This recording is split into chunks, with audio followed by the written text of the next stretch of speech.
On today's episode of Phinside The NFL, has Tua Tagovailoa's concussion derailed the 2024 season for the Miami Dolphins? We will discuss everything regarding that. So we're going to deep dive a little into the concussion conversation. Also, we will go over the PFF Grades, next-gen stats, and so much more as we recap what happened yesterday in the 31-20 loss for the Miami Dolphins, aside, of course, from the devastating injury. This recap show is powered by BetUS. Appreciate our sponsor. So do me the favor, smash the like button, subscribe if you're new, and let's get into this.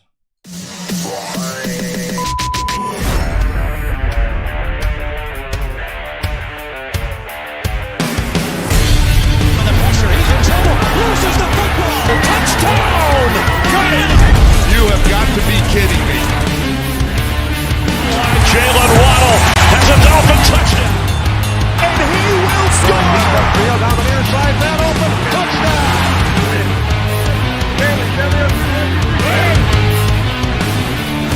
The run from Tua Tagovailoa. Touchdown! He's going deep. It's going over the touchdown again.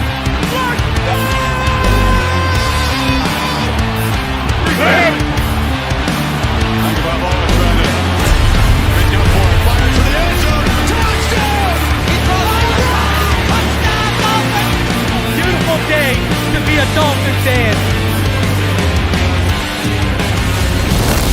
Let's go!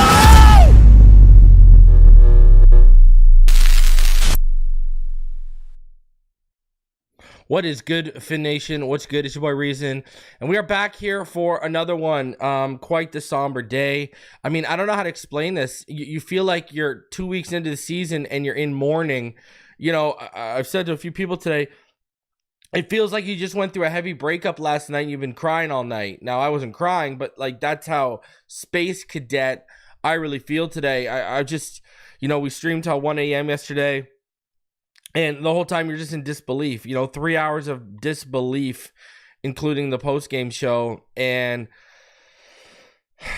it's just crazy that we're sitting here right now having this conversation. You know what I mean?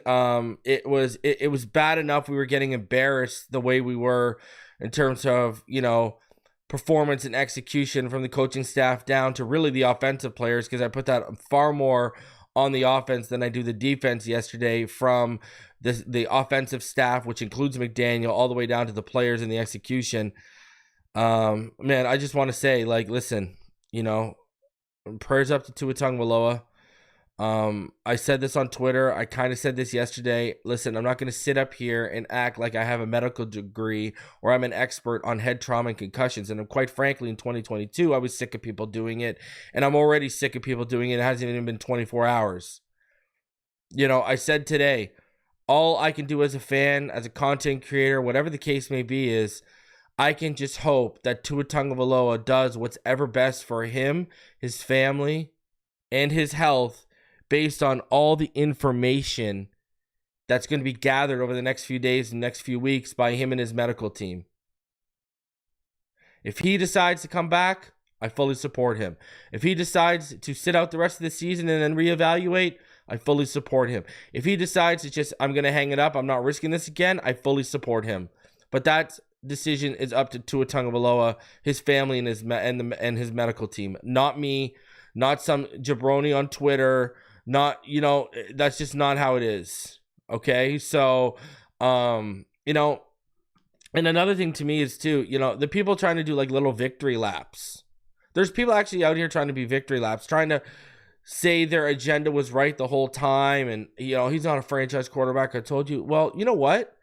He just led the league in passing last year. He was the number one passing leader coming out of week 1 in that comeback win. Tua Tagovailoa has already proven he's a franchise quarterback. Tua Tagovailoa has already proved when he's healthy, he can play at a top 5 to 8 quarterback clip. He's already proved all of that. So all these people were trying to say, oh, I was right the whole time. No, you were wrong. You were wrong about the player, and now you're trying to spin your narratives through this injury to try and make yourself look right. And who the hell are you to be out here talking about agendas when, our franchise quarterback's health is at stake here? It's so mind-numbing, and it's so toxic, and it's just something I want no part of it. It's absolutely disturbing that people are out here trying to take victory laps. So, just the lowest form of scum. This is a human's health. Not about trying to be right about an agenda you guys were already proven wrong about, because y'all told us he would never play a healthy season. He did last year. Y'all told us he would never be in the MVP conversation. He was in the last 2 years. Y'all told us he would never, ever lead the league in passing. He just wasn't able to do something like that. He did it last year. So, what do you guys, put out 13 takes because it's Friday the 13th. Y'all put out 13 takes, miss on 12 of them, but highlight the one. Come on, get out of here with that. So I can't believe we're in that whole phase right now of denial or whatever the case may be is. So and you got people saying listen, I want you to go look up right now. Go look up right now. And again, this is his decision. But I'm going to play some clips here from people. Go look up Brett Favre. I want you to type in how many concussions did Brett Favre have. Go to Google right now and because you're going to get, I can already tell you the number that's going to come back to you. It's going to be 1,000. Do you guys remember Dan Marino in that Seattle game in 92 where he didn't remember the final 2 minutes of the game because he had a concussion? Again, I'm not here justifying anything, any action, or anything. But let's not act like Tua is the only one who's ever had multiple concussions in the NFL. Everyone just highlights him because it took place on a national TV stage twice and a whole lot more. And we know people want him out of the league. We know people don't like him, etc. And again, I go back to what I originally said. If his medical team clears him and he clears protocol and he wants to play, who are any of us to tell him no? That's obviously his family has said we're okay with it. There's a famous story about Troy Aikman. I forget what playoff game they won, but they won a playoff game. He ended up in the hospital with his concussion after the game. He didn't even remember if they had won the game. I'm trying to remember what game it was. I know it was a playoff game. And I know it was Jimmy Johnson was in the hospital with him and had to tell him, yeah, we won. He didn't even remember the last, and he was out there for the game-winning drive. This stuff happens. But again, whatever he decides, I support. And that's it. That's all there is to it. I don't need to hear people on Twitter or on YouTube who have 0 degrees and 0 expertise in brain trauma and concussions. Because remember last year, in 2022. Remember in 2022, he actually had cleared protocol, but they came out and said, we held him out. And I've also even said this, right? I think the way that hit went down, it reminds me of what happened to Sidney Crosby and how his neck got compressed. Right? Because Sidney Crosby ended up taking almost a year and a half off of hockey. That's just a fact. And, he couldn't even watch TV. And, and it ended up being something in his neck. Now, Sidney Crosby has had 4 concussions in his career. He's still playing. He's 37 years old, and we know how contact of a sport hockey is. So, listen, I'm not here because none of us have access to his medical records. None of us. We don't know how he heals. And it all comes, what does it come down to? People think that, there's no way to know. There is a way to know. the baseline test, right? Remember last time when everyone was worried about what happened against Cincinnati and Green Bay, the reason why he came back was why? Because of the baseline test. He had the baseline. Because of the baseline test, they indicated that he had the same chance of getting a concussion as anyone else. He didn't have a greater chance or a lesser chance than any normal baseline person. And he came back. Now, we can get into Chris Grier and Mike McDaniel in terms of Robert Jones is not good enough. Liam Eichenberg is not good enough. Teron Armstead can't play without a harness, but he came out here and told all of us, well, I'm the healthiest I've ever been coming into a season in recent years.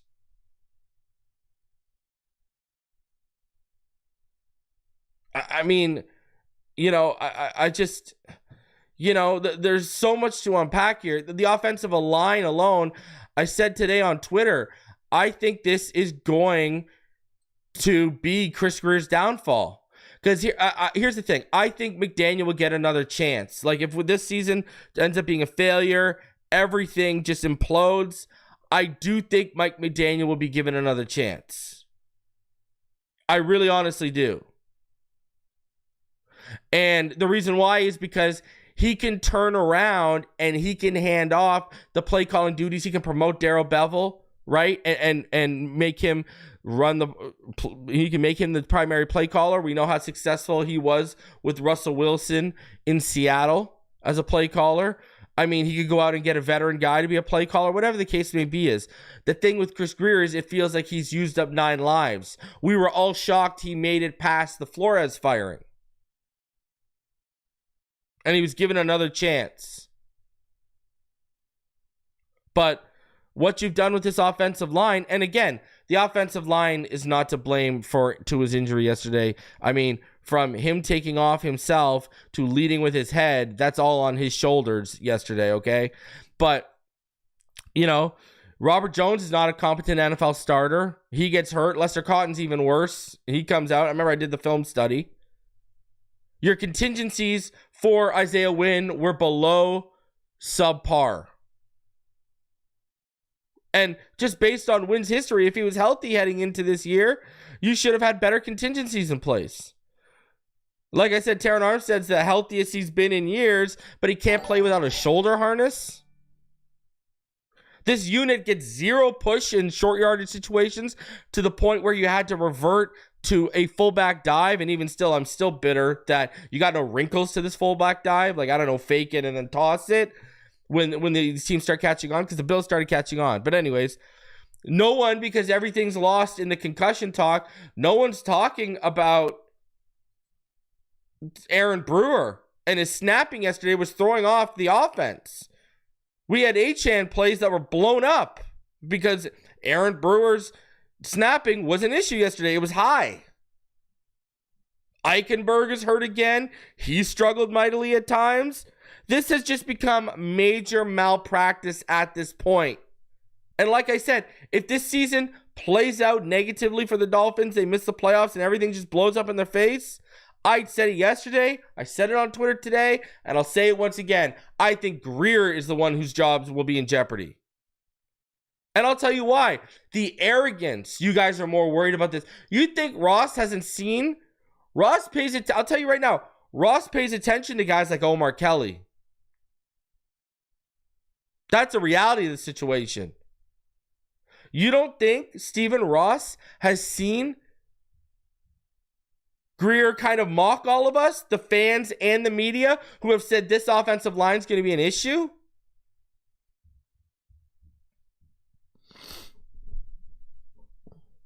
We'll get into the PFF grades in a bit. That was one of the worst graded performances from our offensive line.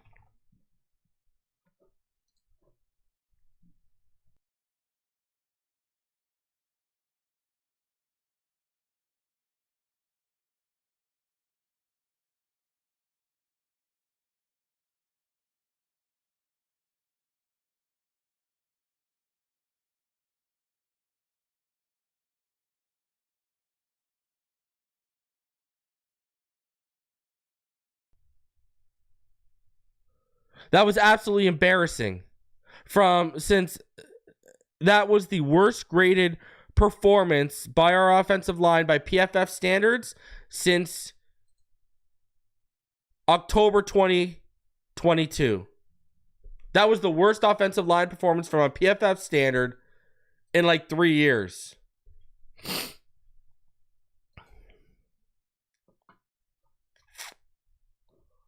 So, you know, and you know, back to Tua, you got people out here saying Flores was right. Flores was right. Are we just ignoring how wrong Flores was proven the last 2 years with Tua's play? Flores never came out and said this guy's an injury-prone, brittle guy who can't take an NFL hit. No, he said he wasn't good enough. Flores has already been proven wrong by Tua's play over the last 2 years. So anyone out here trying to push a Flores agenda during this situation is an absolute idiot. I mean, do they keep him out even if he passes protocol? Remember, he basically did in 2022, but they kept him out to protect himself from himself after the one he sustained in Green Bay. And I think a big key thing I come away with that game is, and this is fall on McDaniel's shoulders a little bit here. You have to be patient and run the ball against cover 2. You cannot start forcing the situation. You got to try and run the ball and force them out of that too high shell. But what's the deal? All the good defensive coordinators, Sean McDermott, all these guys, they know what? They know that we're not going to be patient enough to stick to the run. Because we got the Tyreek Hills, the Jalen Waddles, we got all these nice weapons. And they know we're not going to stay patient and run the hell out of you underneath. Because it turns into a game of patience when you have this explosive of an offense and you're facing cover 2 shells. But they don't want to do that. They just want to, okay, we got to bang off this play. We got to get these big plays. We got to get these chunk yards. No, this is why you've drafted this running back room behind already having Mostert. This is why you drafted Jalen Wright. This is why you drafted Devon Achane. To run the ball and pull them up with explosive plays from the backfield to pull them up out of that shell quicker. You got to run the ball. You got to show patience as a coach. I'm not even going to get into the personnel usage, i.e. the Grant Dubois interception when Dubois, Berrios, and Robbie Chosen are the receivers out there on a critical third down. Why? And then what does he say? Well, I wanted to get Jalen out there, but we didn't have enough two of your biggest flaws are what? Well, there's 3 biggest flaws. You don't know when to stick to the run, your play calling in general, especially when you get on the other side of the field, and your clock management. So you're going to blame one of your biggest flaws for a critical third down? I ain't trying to hear that. I ain't trying to hear that, period. At all.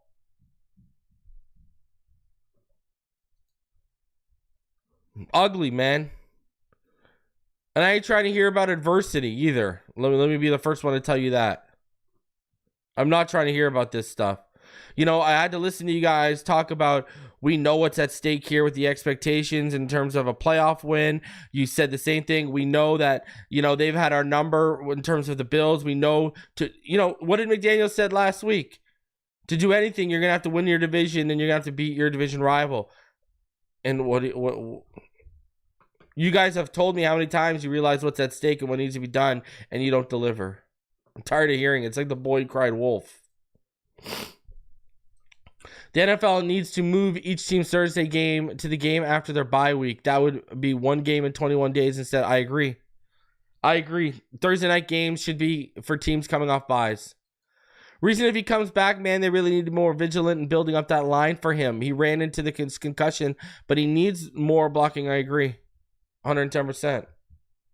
110%. This concussion was on him. But here's the thing. I had a conversation. Me and Britt talked last night after I did the post-game show. She made a good point. You know, we noticed when he got concussed against the Bills into that Bengals game where he got the other concussion, right? He got his bell rung against the Bills, right? Remember he fell down and everything like that? Remember how off he was to start that game before that concussion happened?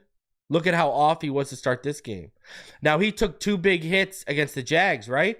The roughing the passer hit, and then he took that hit along the sideline where McDaniel wanted a call for and they didn't get anything. Remember, we showed it on the All-22. Was he already a little rattled and had to turn around on 4 days?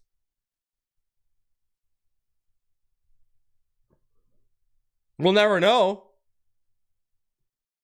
We will never know. Because he was missing that throw that led Tyreek out, that was it, the sail route? I haven't looked at the All-22 yet. The sail route into the soft spot of the coverage. He makes that throw with his eyes closed. He makes that throw with his eyes closed. Did we just live a repeat of 2022 in terms of having to turn around on 4 days? And he was already had his bell rung against the Jags. Because there's 2 instances you can pull back and watch. His head smacks if you go back and watch those plays. Greer failed Tua, never addressed the O-line for years. Knowing you have to protect the franchise quarterback, you did not spend on the O-line or get a solid backup. It's absolute arrogance. Brooklyn Rob, you know, here's the thing.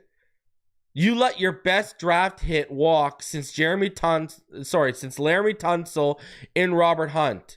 Your idea to supplement Robert Hunt was Liam Eichenberg, who hasn't proven he's a competent starter at right guard yet. That was your answer. You let one of the best right guards in the NFL walk because you didn't want to pay $20 million. And your answer was, well, we'll just slide Liam Eichenberg there.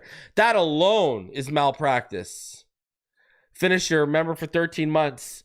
I'm convinced Coach Greer and Tua devised this behind the scrimmage screens, hitches, and pitches play out to say, screw the O-line, we don't need it. Well, I think they were trying to alleviate pressure, and I think they were trying to alleviate, the workload on that offensive line because they don't trust them to hold their blocks. Shout out to Brad Martin. He gifted 5 memberships, and he continues to help build the Phinside fam. Appreciate you, sir. Love you, Brad. Thank you very much. All right, just so you know, like I said, this video, it's powered by BetUS. Go over to betus.com. Go and check out all the money lines, the spreads, the team totals, the player props, everything they got going on for week 2. Obviously, our game's done. You don't need to bet on it, but hey, I mean, I think we can all agree we like the Ravens here. Probably going to blow them out. That's one thing. You see it pops up your right-hand screen here. On the right hand of the screen, you see it pop up in your betting slip. You just go in, you place your bets. And right now, BetUS has a promotion where they will match your first 3 deposits up to $2,000 by 150%. All you got to do is use YouTube 150. That's YouTube 150. Please do me the favor. Remember, gamble responsibly. So shout out to BetUS for sponsoring this show. So let's go over let's talk about this Tua stuff. We'll talk about this Tua stuff before we get into the PFF stuff and everything like that. So this was from last night. This was from Barry Jackson. We already went over McDaniel's post-game during the on my post-game show yesterday. So we're not going to go over that, but we'll go over some news and notes from this. So this is from Barry last night. So Chris Nowinski, first of all, Skylar Thompson, who entered when Tagovailoa exit, said Tagovailoa's concussion makes him sick. Chris Nowinski, co-founder and CEO of the Concussion Legacy Foundation, said on the social media platform X that Tua suffered a traumatic brain injury on this play. No question, his right arm shows the fencing posture, indicating loss of consciousness, and is on the severe end of the concussion spectrum. He is done for the night and must miss the next game. David Chao, former Chargers team doctor and now media personality, said, "We all know Tua has an injury history, concussion history. Each concussion leads to potentially easier concussions. Given his history of concussions, worry for multi-week absence." CBS 4 reporter analyst Kim Bokamper, a former Dolphins player, said he expects Tagovailoa to miss 4 to 6 weeks and that he was close to a wobbly Tagovailoa as he left the field. Last year, Tagovailoa sustained at least 2 concussions in the 2022 season. The Miami Herald asked 2 concussions experts, Nowitzki and Robert Cantu, how the situation should be handled. I remember going over these articles. If he had another one, neither said retirement would be necessary. One of the doctors, Cantu, said in my 2023 Miami Herald article that he would hold Tagovailoa out for a bit longer than players who sustained a similar concussion for the first time, but not appreciably longer. But keep in mind that this was a serious concussion that would typically keep any player out multiple weeks. Cantu, one of the founders of the Concussion Legacy Foundation and medical director and director of the clinical research at the Cantu Concussion Center at Emerson Hospital in Concord, Massachusetts, said the concussion clock starts at 0 for Tagovailoa in a new season. If you put a great deal of months between concussions, you're much more likely to go back to what your baseline is before that stretch of concussions. If he had a 4th concussion, that would still be his first of the season. There's not the science to say that you should be 2 or 3 weeks more conservative, but common sense would say rest him a little longer, other than who's experienced this type of concussion. So there you go. You got a concussion expert saying it's restarted at 0. You can't compound this concussion on his other 3. So you got to treat this like this is concussion number 1 on his baseline. Right there. There you go. So all of you guys saying, oh, when you listen to a concussion expert, no, this is you starting back at 0. This counts as concussion number 1. Nowitzki, in that 2023 Miami Herald article, said that concussions tend toward getting more severe with longer recoveries as they add up, but that's not the case for everybody. And there are examples of people who have appeared to have career-ending concussions who returned without problems. Tua doesn't have chronic symptoms, so that's a good sign, right? He doesn't have like post-concussion issues that he, has issues with, right? Like that just are lingering. All right. So, I mean, these are concussion experts, right? So, Cantu said during that 2023 Miami Herald interview that a scenario that should cause Tagovailoa to consider retirement would be this: if blows that do not normally produce symptoms are now producing concussion symptoms, if the intensity is considerably less and not expected to produce symptoms and are still producing symptoms, that's the person at real risk. Cantu said that would be a bad situation and mean your career is over. So that's one thing we have to find out, right? Like, was there compression on the neck? Was this a neck? We need to find out what happened here.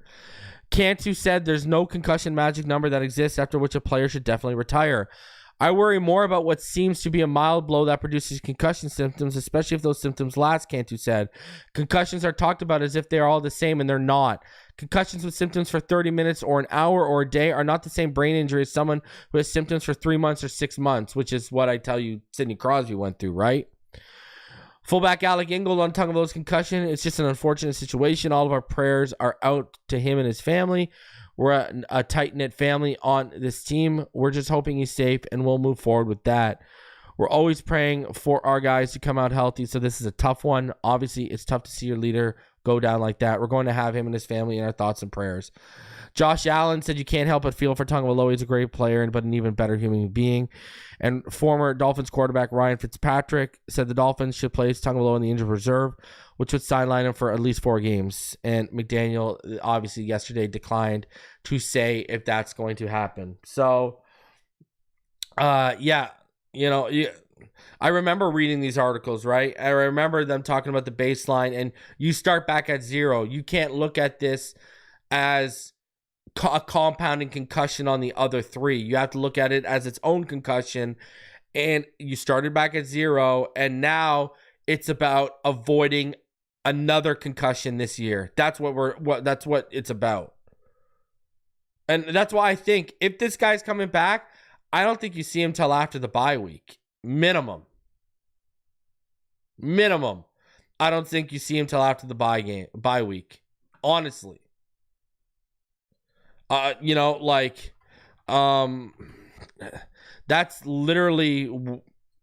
kind of how I see this. You know, I honestly, I don't think you'd see him till that Colts game or that Arizona game. Honestly.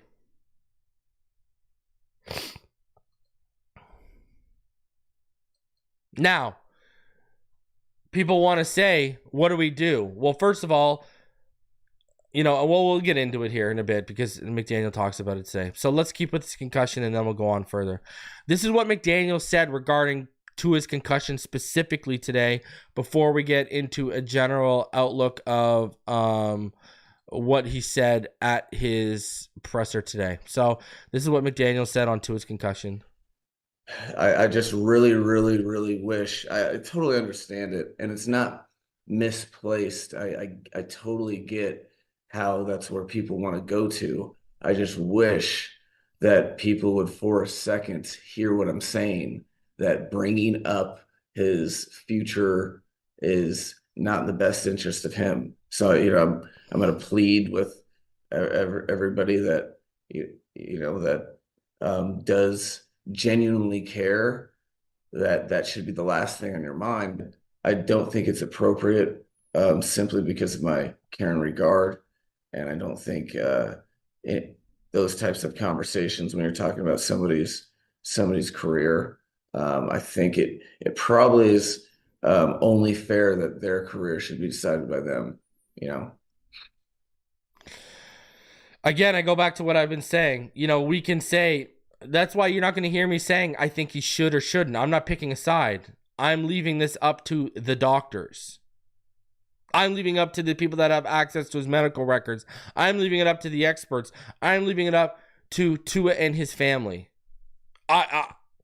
None of us are educated enough, unless you are an expert on brain trauma and concussions and you're in my chat. None of us are educated enough, and none of us have a big enough understanding of Tua's medical situation in terms of the records, the real records, not speculation or whatever, to make a super informed opinion. So you're not going to hear me. You're just going to hear me say, if he decides to hang them up, I will support him. If he decides he's going to come back, I will support him. If he decides he's going to sit out the rest of the year and reevaluate, I will support him. You know, that's it. I mean, we've talked about this in the chat yesterday. UFC fighters get cold cocked and knocked out, and they keep fighting. So I don't know. I got no answers for you because I am not a medical professional. That's it. That's literally it. That is it. So you're not going to hear me pick one side or the other because we are in uncharted territory for like, that's just it. Now, this is what David Chao, former Los Angeles, San Diego then, but former Chargers doctor who was referenced in Barry Jackson's article.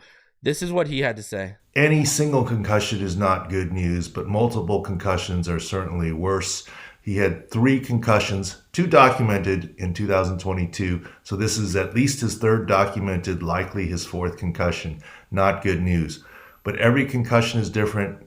They're like snowflakes. They return to normal function differently. The symptoms last differently.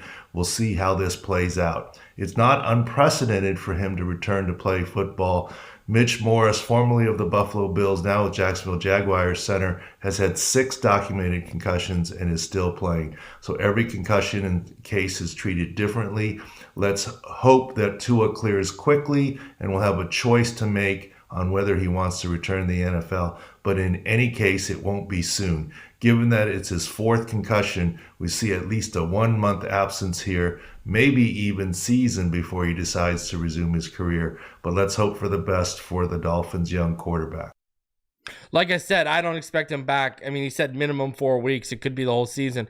I don't expect him back to that Colts or Arizona game if he's coming back. But again, Mitch Morris, 6 documented concussions, still playing. And we all know what goes on in the trenches with people popping you in the chin, people popping you, in the mask and sending your head back.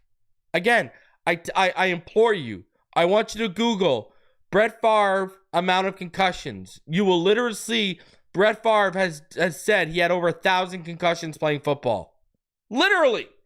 And again, Dan Marino, Dan Marino had 2 or 3 concussions on that were documented, and one of them was in that 92 Seattle game. I believe they won 1917.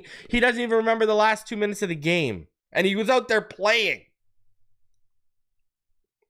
Everyone's different. That's the point of me saying that. Everyone is different. Bret the Hitman Hart took a kick from Goldberg to the head, right? Ended his wrestling career, and he ended up having like seizures and strokes and stuff off of it. Everyone's different.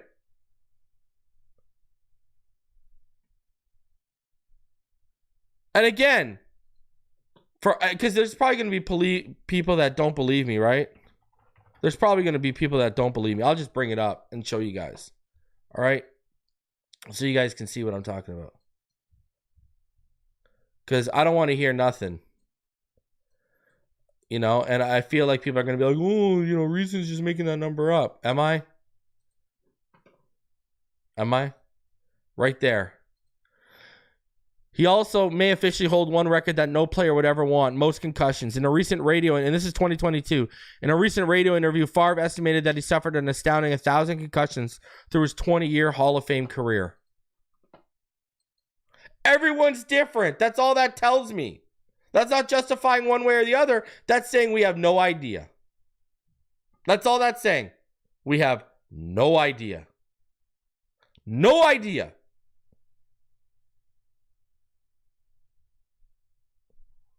So, I don't know what to tell you. We have no idea. And people talking on it like they do, unless you're a concussion expert, I'm sorry. So, anyways, and that was from Brett Favre's mouth. So, this is what Tom Pelissero said on Rich Eisen today regarding the whole situation.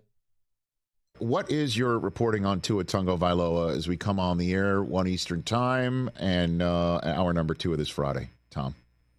Tua Tagovailoa in the Dolphins facility today, undergoing the normal battery of tests that you do as part of the early stages of the concussion protocol. I would say I probably had the same reaction as a lot of people seeing that play last night. You get used to injuries happening in NFL games. You hate to see it, but when it's Tua and when it's a hit to his head and he goes down in the fencing posture, immediately you're taken back to 2 years ago and the scenes that we watched unfold.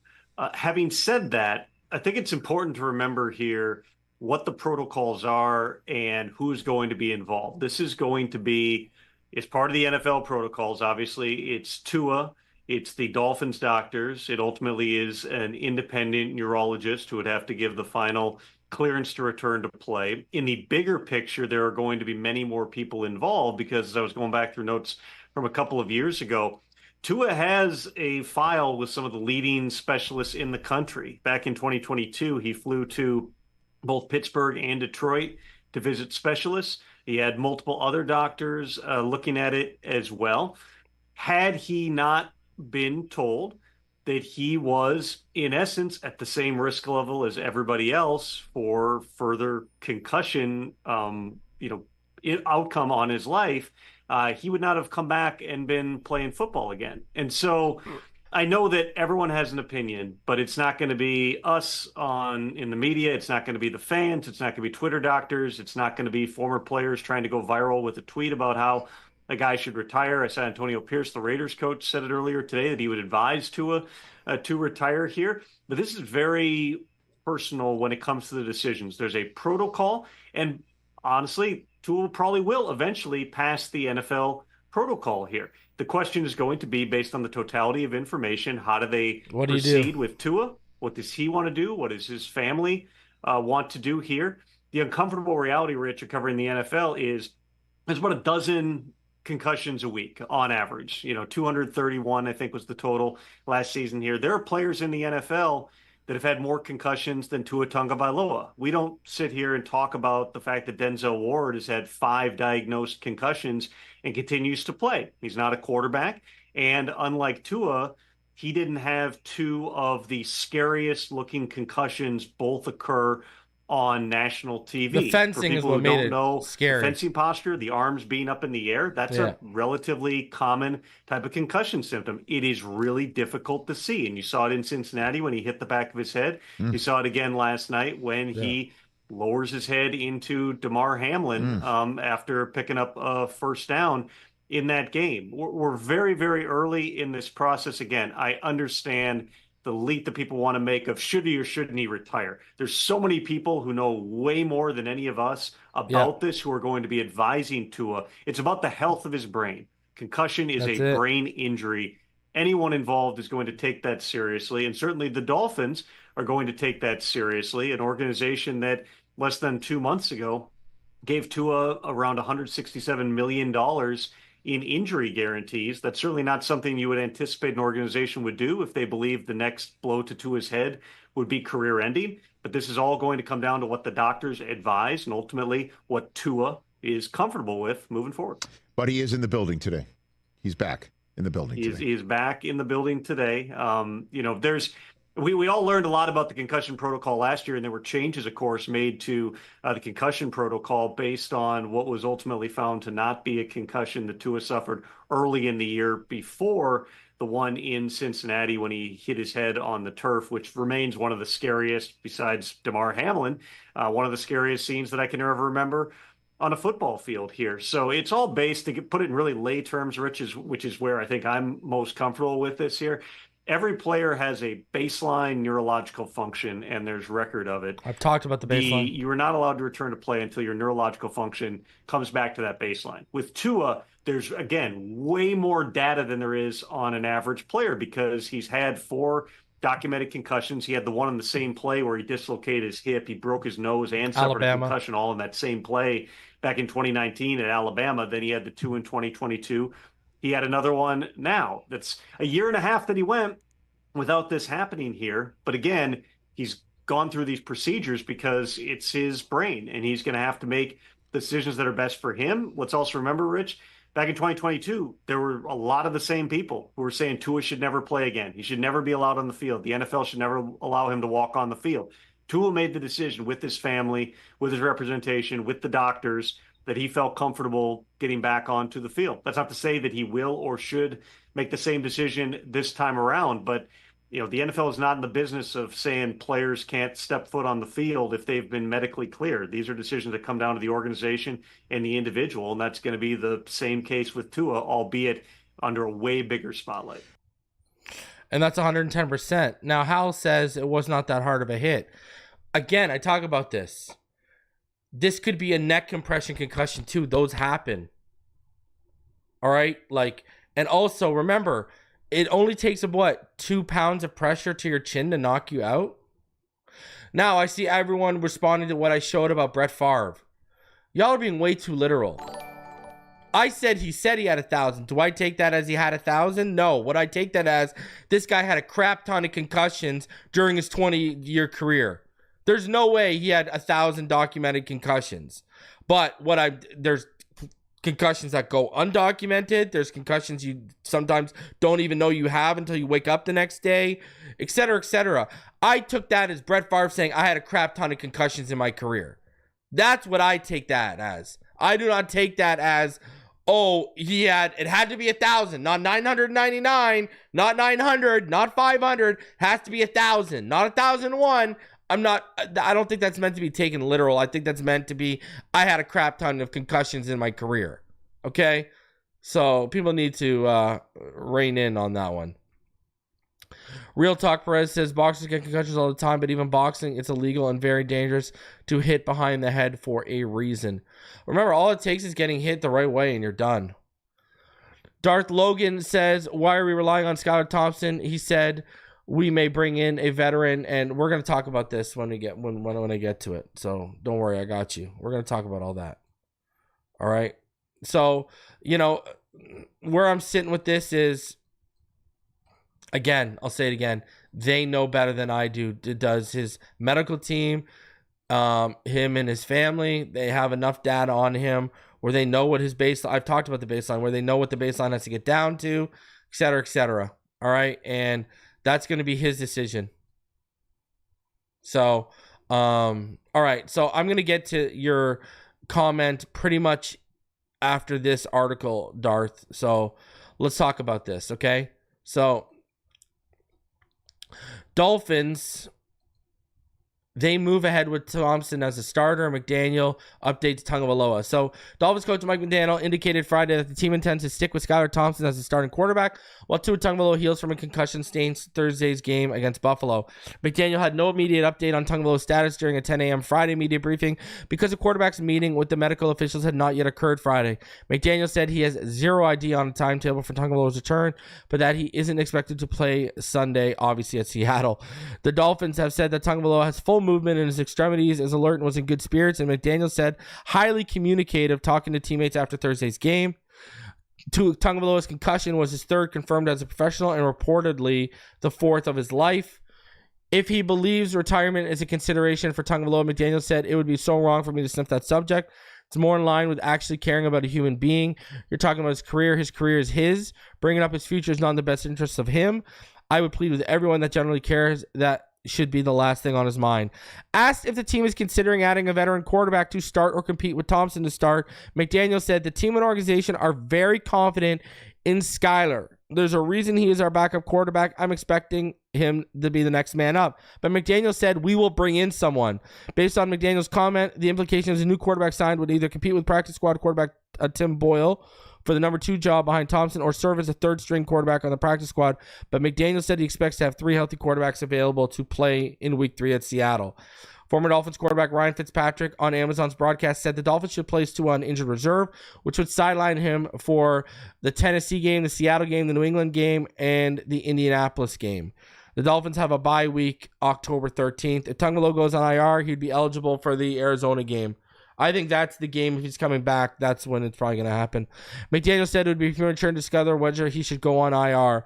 McDaniel said he would support Tagovailoa wearing a guardian cap, which reduces the chance of head injuries in future games, but did not indicate if he would not require it. McDaniel said Tagovailoa is like a family member to him.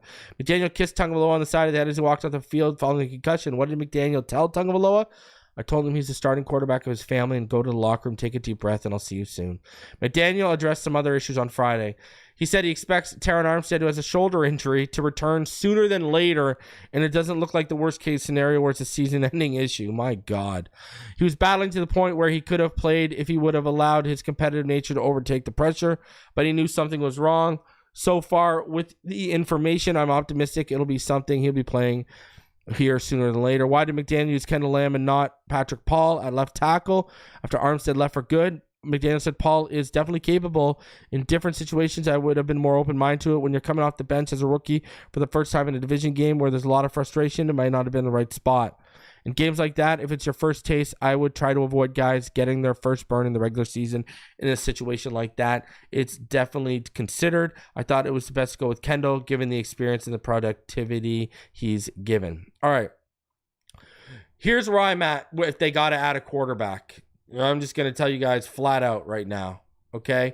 I would want, the guys that I want were, I would try to trade for Sam Howell. Everyone knows I'm a Sam Howell. He's the backup in Seattle. We're about to play him.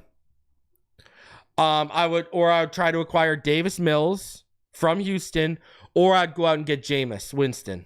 Those would be the top 3 on my list.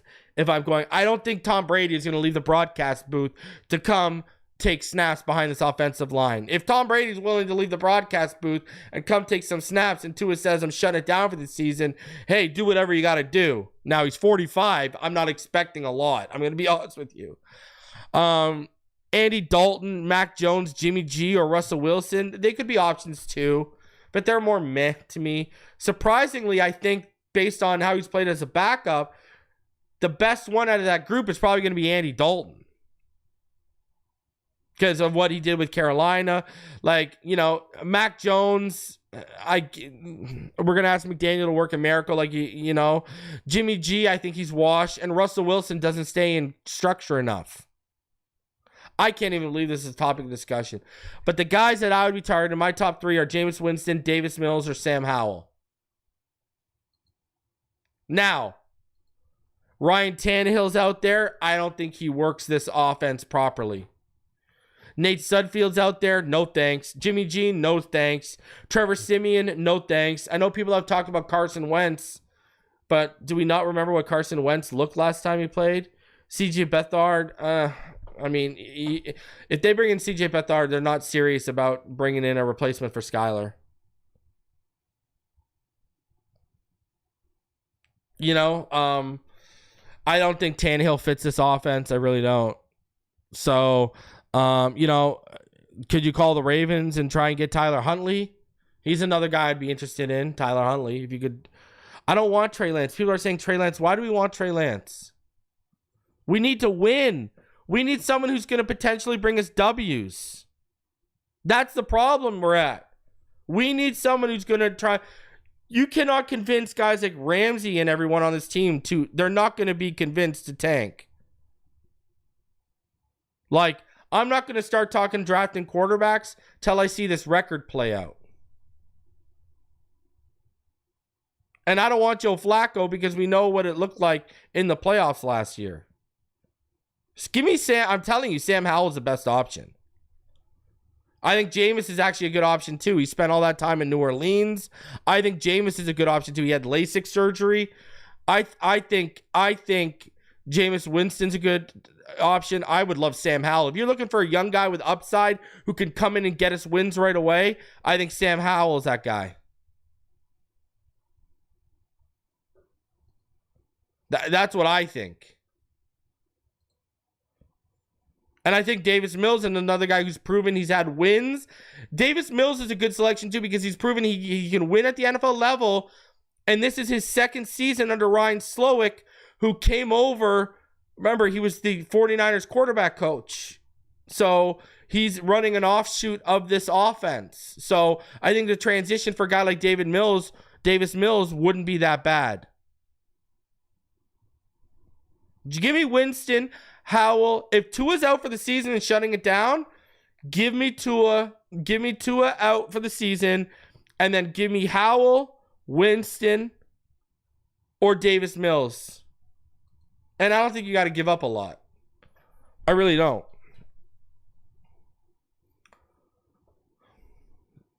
So there you go. There's your answer to your question, Darth.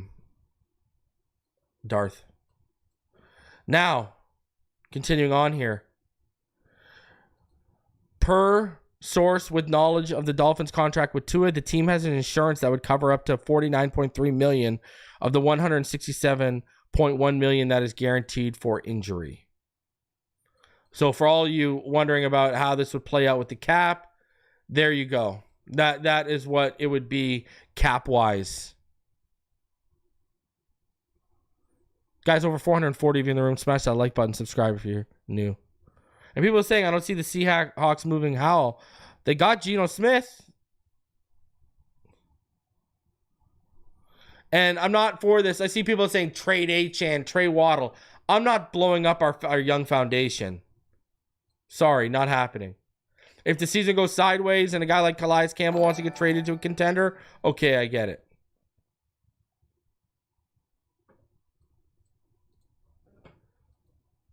If you could get me Sam Howell, I would give you a 4th or a 5th. I would give you a 4th or a 5th for Sam Howell. Here are the snap counts from yesterday. Offensively, you can see, look at only had 3 linemen play 100% of the snaps. Ugly. Robert Jones played 53%. Cotton played 47%. Waddle and Hill played the majority of the snaps. Achane played 62% of the snaps yesterday. Thank God for Achane. Holy jeez. Durham Smythe, Jonnu Smith. Jonnu's got to get more involved. I thought our best players yesterday were Jonnu, Achane. I thought David Long was really good as well.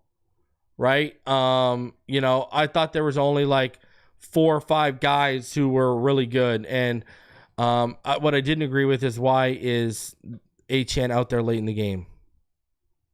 Right? But yeah, I thought Chop Robinson was strong yesterday too. I thought Chop Robinson played a very good game. Anyways, Dubois, he saw 34% of the snaps. Tanner Connor only had 3 offensive snaps, but he had 10 on special teams. Wilson, he had 11 snaps total. Wright had 18. So Jalen Wright in his debut outsnapped Jeff Wilson Jr. was running back 2. Defensively, Brooks and David Long played 100% of the snaps. Kendall Fuller, who, quite frankly, he's been the best corner on this team the last 2 weeks. He played 91% of the snaps. Ramsey, he played 91%. It looks like his age has caught up to him. Poyer did not look good yesterday, I thought, at all. Eamon Holland played 91% of the snaps as well. Storm Duck got 4% of the snaps. I think Marcus May, you need to start rotating Marcus May, who only played 4 snaps yesterday. You need to start rotating him in for Poyer a little bit. And give Elijah Campbell some more snaps, too. Seriously. Quentin Bell had 16 snaps. Phillips had 23, so he only played 51% of the snaps to Jalen Phillips yesterday. Chop played more snaps. He had 24, 53%. Chop was actually the leading edge rusher yesterday, and Chop was putting some big grown men back on their heels yesterday.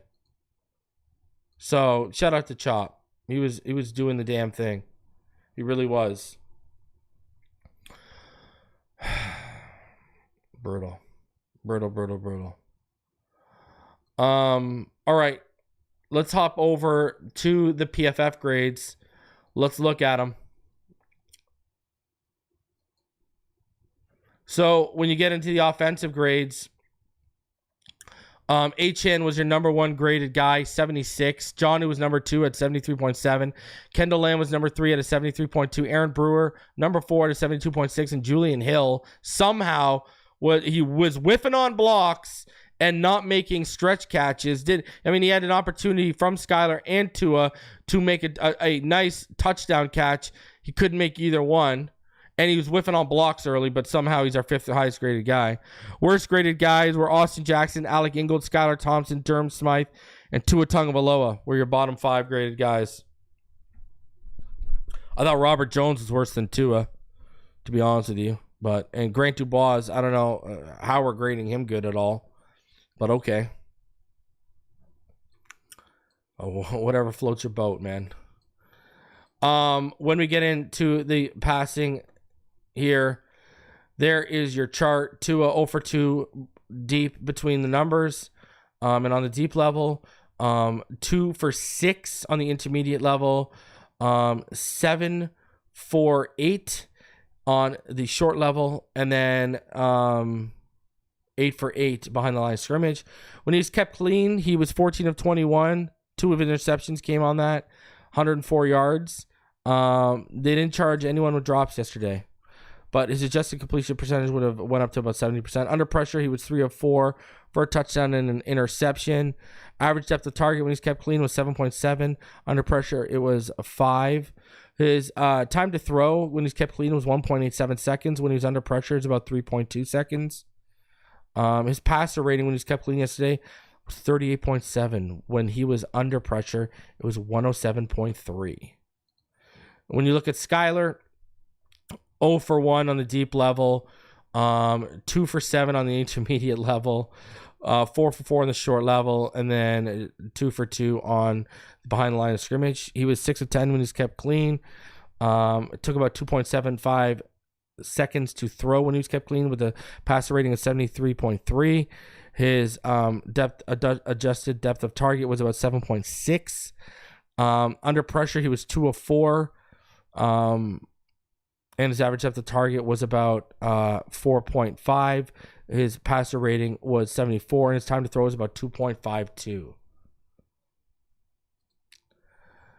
When you look at the blocking stats, you see the pressures. Austin Jackson gave up 7 pressures yesterday. Kendall Lamb gave up 2. Lester Cotton gave up 2. Achane gave up 1. Robert Jones gave up 1. Armstead gave up 1. Liam Eichenberg gave up 1. And remember, I said this was going to be a question about Austin Jackson's game. What does it look like when he doesn't have Robert Hunt next to him? Are we going to see a dip in his play? And 7 pressures. That's the most he's given up in a long time. Defensively, your number 1 graded guy was Jordan Brooks. Chop was number 2. Zach Sieler was number 3. Marcus May was number 4. Kendall Fuller was number 5. Kader Kohu was number 20. Brandon Peely was the second worst. Jalen Phillips was the third worst. Javon Holland was the fourth worst. And Elijah Campbell was the fifth worst graded defender yesterday. And when you look at the coverage matchups, David Long targeted 5 times, allowed 5 receptions for a total of 59 yards. Jordan Brooks targeted 3 times, allowed 1 reception for 9 yards, and he had a pass breakup. Jalen Ramsey targeted twice, allowed 2 receptions for 40 yards and a first down. Kendall Fuller targeted twice, did not allow a reception. Kader Kohu targeted twice, allowed 2 receptions for 20 yards and a first down. Jalen Phillips targeted twice in coverage against Kincaid and Samuel, allowed 2 receptions for 12 yards. Poyer targeted once and shut it down for a loss of 1 yard. So those are your PFF grades for this past week. All right. And then let's get into the next gen stats for each and every one of you. So here was the passing chart for Josh Allen. Really not that impressive. Wasn't really taking any risks. Wasn't really pushing the ball. 13 of 19 for 139 and a touchdown. Completion percentage over expected was plus 2.2%. Really nothing great. Nothing to shake your stick at. He really wasn't pushing the ball. He wasn't asked to. They put up 31 points and that guy did nothing. That's scary. It's the same thing as the Kansas City Chiefs in week 1. Put up all those points and Mahomes did nothing. Scary thought. And then you look at this passing chart here. Tua Tagovailoa, the 3 interceptions, 17 of 25 for 145. His completion percentage over expected was minus 5.4%. Again, Tua Tagovailoa, he wasn't even overly pushing because of the cover 2 shells. He was taking the underneath. He was trying to take more of what the defense gave him. So, not exactly pretty. And then when you get into the next gen stats, let's get into the stats here. So, Josh Allen had the longest completed air distance of 33.6. Skylar had the second longest with 32.2. Fastest ball carrier was James Cook yesterday at 20.99. Tyreek was number 2 at 19.58. Fastest sack, Von Miller had a sack in 2.4 seconds. There you go. You see the passing chart from Tua Tagovailoa according to Next Gen Stats. And, you know, it's kind of similar. Both had 0 for 2 on the deep level, except Next Gen charted it as 0 for 1 to the left and 0 for 1 to the middle, while PFF had it 0 for 2 in the middle.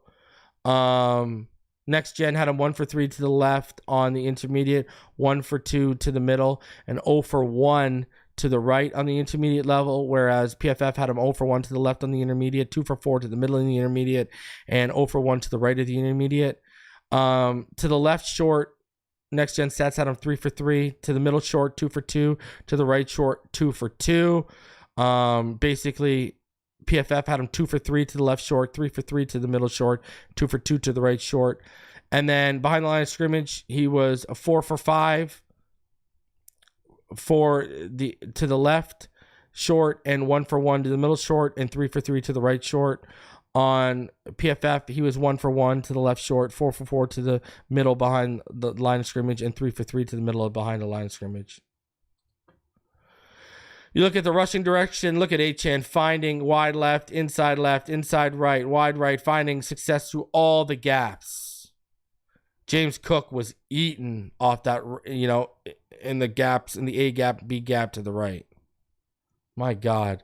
Jalen Wright found some success off the right side. When you look at receiving, the league average in separation is about 2.96 yards.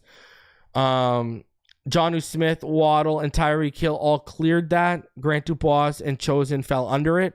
On the other side, Shakir and Kincaid cleared that, while Samuel, Coleman, and Matt Collins did not. When you look at the average separation when it comes to defensive pass rush, it's about, you know, the average is 4.56 yards. Austin Johnson was beneath that. So was Greg Rousseau. Ed Oliver was just beyond it, and so was Epinesa. And then Calais Campbell was well beyond it. So was Sealer, Phillips, Ogba. So just not getting a ton of pressure yesterday, but we already knew that, and we didn't need next-gen stats to tell us that, right? Like, I mean, you know, that's just a fact. So I don't know what else to say. Tomorrow, I'm probably going to have an episode of Fin Too Deep with Neil, just working out the time. So I'll keep you guys posted. Expect to see me tomorrow. Some more reaction. Guys, like I said, this episode is sponsored by BetUS.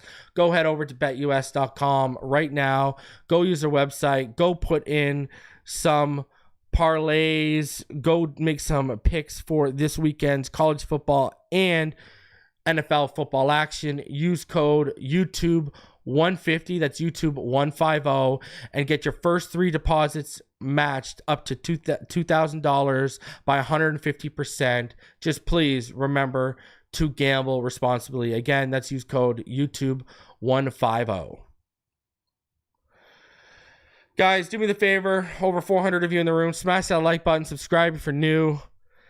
I hope you enjoy the rest of your day. I will see you guys later on the next one. Look out for Fin Too Deep this weekend. Until next time, you already know what time it is. Fins up all day, every day. And we'll see y'all in the next one. Take it easy, guys. And prayers to Tua and his family.